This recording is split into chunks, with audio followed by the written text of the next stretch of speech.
The moment I heard the knock on my back gate 3 sharp, entitled Raps, I knew it was her.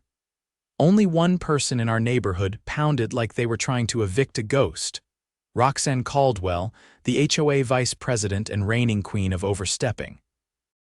I set my glass of iced tea down, slid on my sandals, and walked over. Sure enough, there she was, arms crossed, oversized sunglasses perched like a crown of judgment. "Connor Odell," she said, like my name was an accusation. "You didn't respond to the community message about open pool access this weekend." "That's because I didn't agree to it," I replied, resting my hand on the gate. "I'm not part of the HOA's shared amenity plan." "My pool's private." "Well, it's not very neighborly to exclude other families," she huffed, "especially when you have all this space." She tilted her head toward the sound of her 2 kids, Wesley and Willow, whining behind her. I stepped out, careful to keep the gate latched. "Roxanne, when I bought this house, I opted out of the HOA pool plan. You all built that tiny concrete puddle by the clubhouse.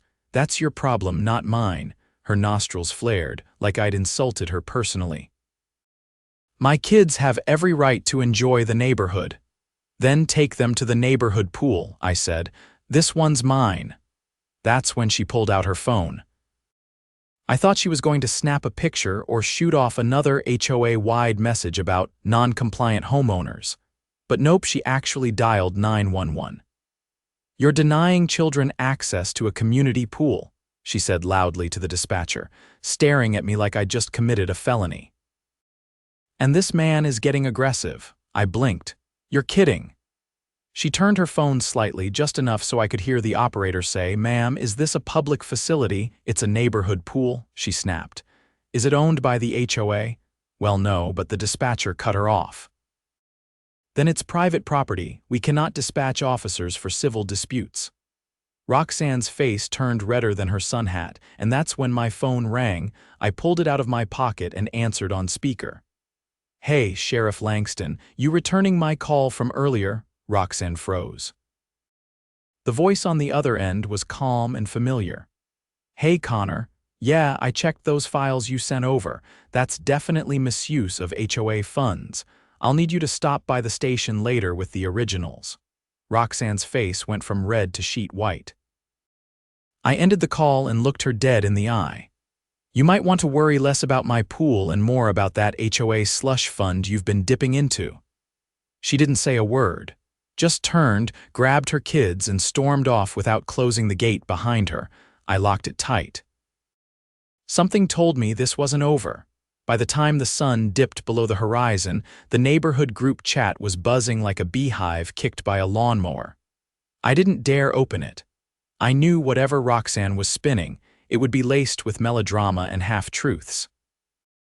Instead, I focused on printing out the last of the financial statements I'd pulled from the county records office last week. I'd stumbled across them while researching property lines, pure chance. But what I found made me dig deeper.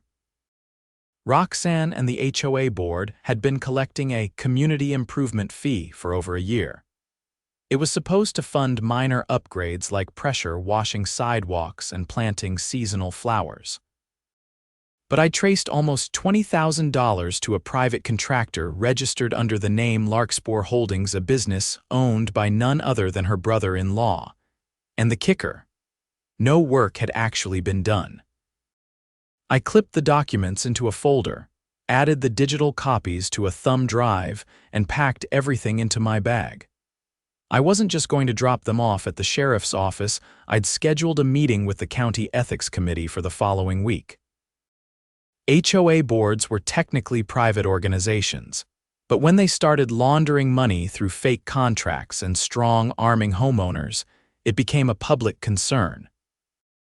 The next morning, I was loading the folder into my car when George from 3 doors down shuffled over, holding a mug that said "retired, not expired." He glanced around like someone might be listening. "You got a minute?" he asked. "Sure, what's up?" He leaned on the passenger door. "I saw Roxanne on your property yesterday. She told folks you threatened her." "Of course she did. She's saying you've been aggressive with the board, that you're trying to undermine the HOA by spreading misinformation." I opened the glove box and showed him the folder. I have 20 pages of accounting records that say otherwise, his eyebrows lifted. She's in real trouble, isn't she? Only if the sheriff does his job, he tapped the car. I figured, just so you know half the neighborhood's behind you, we're tired of the fines and the favoritism. Let me know if you need signatures, I nodded. I will. That afternoon, I drove to the sheriff's office and handed over the documents. Langston, a man with a voice like tire gravel and zero tolerance for nonsense, took one look at the Larkspur invoices and narrowed his eyes. These weren't filed with the county, he said. Nope, I checked. Then this isn't just shady, it's illegal, fraud, possibly embezzlement. She's been collecting dues under false pretenses. And using the HOA's authority to enforce it, he nodded slowly. We'll need to open a formal investigation. You willing to testify if it comes to that? Absolutely. That night, I came home to find a flyer duct taped to my mailbox. Big red letters across the top read, "Urgent, special HOA meeting mandatory attendance." I pulled it off and read the rest. The meeting was scheduled for Saturday morning in the community clubhouse, and the agenda was vague. Discussion of behavioral complaints and board integrity. So they were trying to get ahead of it. Saturday rolled around fast. I showed up 10 minutes early, dressed in a clean button-up and jeans. The clubhouse was already half full. Roxanne stood up front next to a small projector, her usual sunglasses replaced with reading glasses to give her a scholarly look. She gave me a glance that could curdle milk. I took a seat near the back next to George, who gave me a subtle nod. Roxanne cleared her throat into the mic. Thank you all for coming. We have some serious matters to address today. Namely, the behavior of one homeowner who has made false accusations against this board and created division in our community. A few heads turned toward me. I didn't flinch. I'd like to begin by reminding everyone that the HOA operates with transparency and in accordance with our charter, she continued. Unfortunately, Mr. Odell has chosen to weaponize misinformation in a way that threatens the stability of our neighborhood. I raised my hand. She frowned but gestured for me to speak. I'd like to submit evidence that directly contradicts what you just said, I said, standing up and walking to the front. I pulled a small envelope from my jacket, handed it to a man in the front row and said, "Please pass this around." These are copies of the financial statements from the past 14 months, including the payments made to Larkspur Holdings, a shell company tied to your family. Gasps rippled through the room. Roxanne stepped back. You have no right to. These were obtained legally, I cut in. From the county office, and I've already handed them over to law enforcement. Someone in the back shouted, "What the hell, Roxanne?" Another voice, a woman near the snacks table, added, "Is that why our landscaping still looks like a goat chewed through it?" The room turned quickly. Roxanne tried to regain control. This is a coordinated attack. He's twisting facts. I pulled out the sheriff's signed receipt confirming the ongoing investigation. This isn't a witch hunt, I said. This is accountability. You've been using HOA funds to pay your brother-in-law for work that was never done. That's fraud. One of the board members, a wiry guy named Trent who normally kept quiet, stood up. Is this true, Roxanne? She didn't answer. Trent turned to the crowd. I moved to suspend Roxanne Caldwell from the board pending investigation. A chorus of voices echoed, seconded. She opened her mouth to protest, but before she could speak, the clubhouse door opened and in walked Deputy Ramirez, clipboard in hand. Apologies for the interruption, he said. We're here on official business. 2 uniformed officers followed him in. Ramirez approached Roxanne. We have a warrant to seize HOA financial records. You'll need to come with us for questioning. Roxanne's mouth opened and closed like she was searching for a script that wasn't there. Wait, this is a misunderstanding, she stammered. I was just trying to. You can explain everything downtown, Ramirez said calmly. As they escorted her out, the room fell silent. Then someone clapped, then another. Within seconds, the clubhouse erupted in applause. Trent stepped up to the mic. We'll be holding a new election for board positions next month. Until then, I'll be acting chair. And first order of business, we're suspending all homeowner fines until we review the books. I leaned back against the wall, arms crossed. George looked over and muttered, "Well, I'll be damned." I didn't reply. I was already thinking about what came next: rebuilding trust, rewriting the bylaws, and making sure no one like Roxanne ever got that kind of power again. 3 days after Roxanne was escorted out of the clubhouse, yellow tape appeared across the HOA office door. The once pristine glass panel was now marked with a notice from the County Fraud Division. The words "Under Investigation" were printed in bold across the center, followed by a contact number for residents with information. By mid-morning, the sign was already surrounded by post-it notes, some angry, some sarcastic, and one that simply read, "Told you so."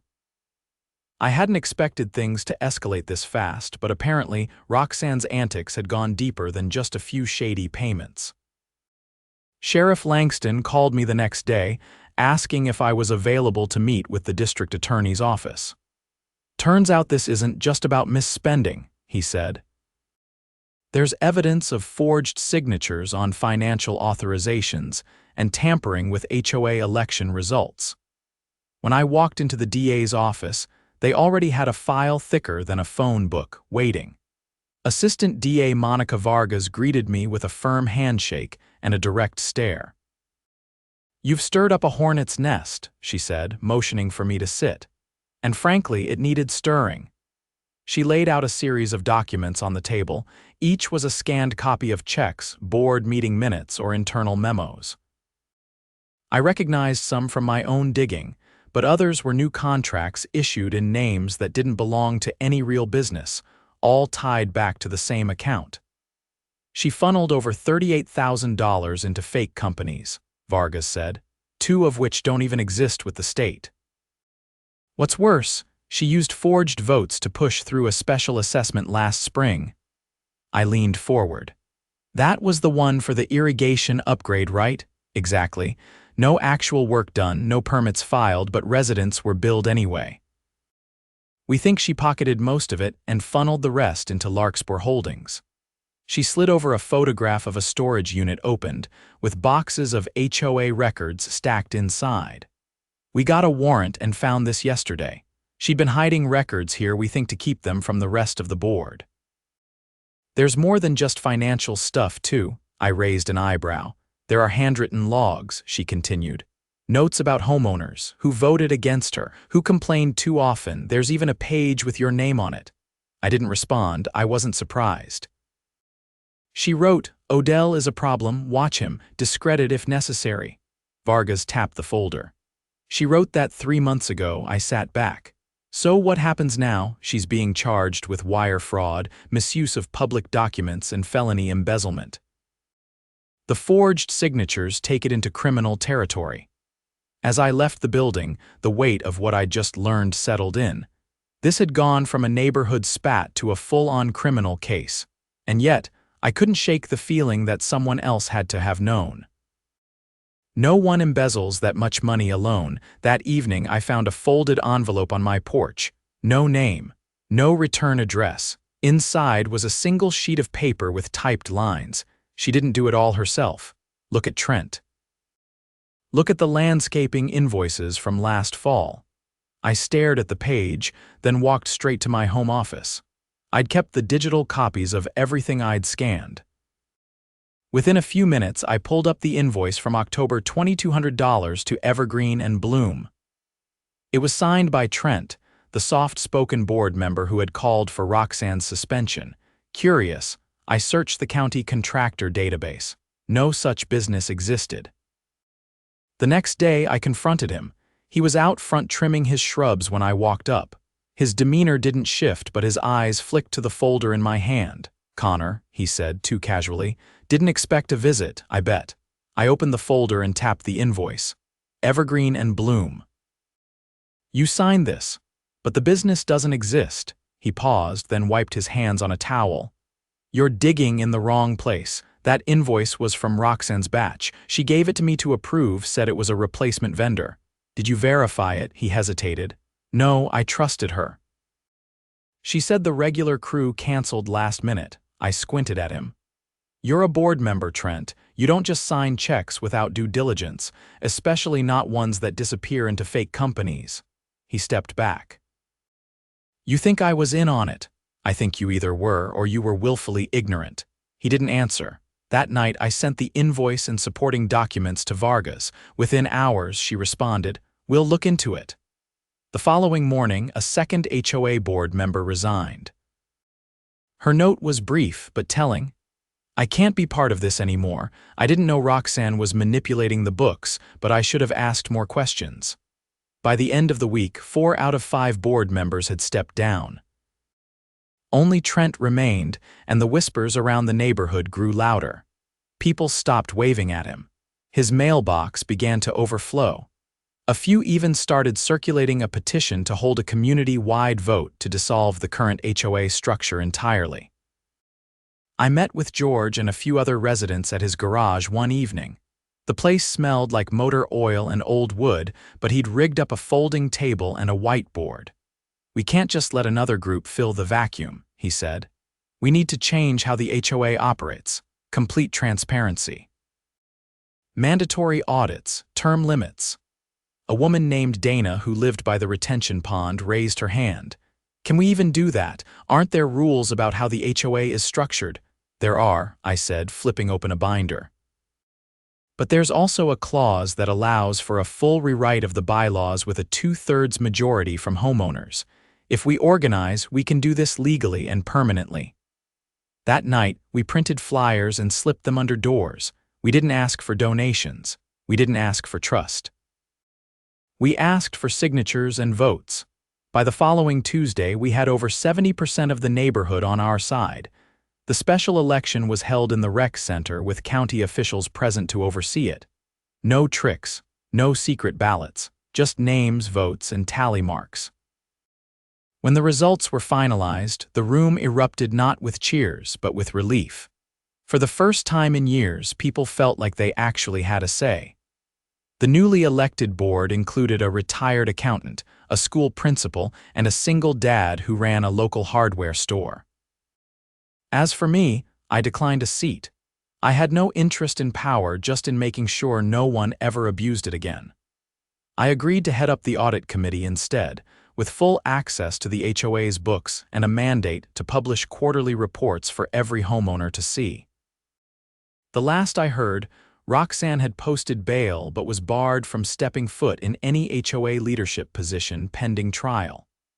Her attorney tried to claim she'd been pressured into the fraud by systemic flaws in the board structure, but the DA wasn't buying it. Her court date was set for early spring. By then, the pool was back to being just a pool. Mine, private, peaceful, and finally no longer the battleground it once was. I sat beside it one evening watching the reflection of the porch light shimmer across the water. Somewhere down the street a lawnmower buzzed. Kids laughed. A dog barked normal, peaceful, exactly what a neighborhood should be. The courthouse hall smelled faintly of disinfectant and old paper. I sat outside courtroom B, flipping through a worn legal pad filled with notes, dates, and cross-reference documentation. The trial wasn't public, but since I'd been named as the whistleblower and primary witness, I'd been allowed to attend the full proceedings.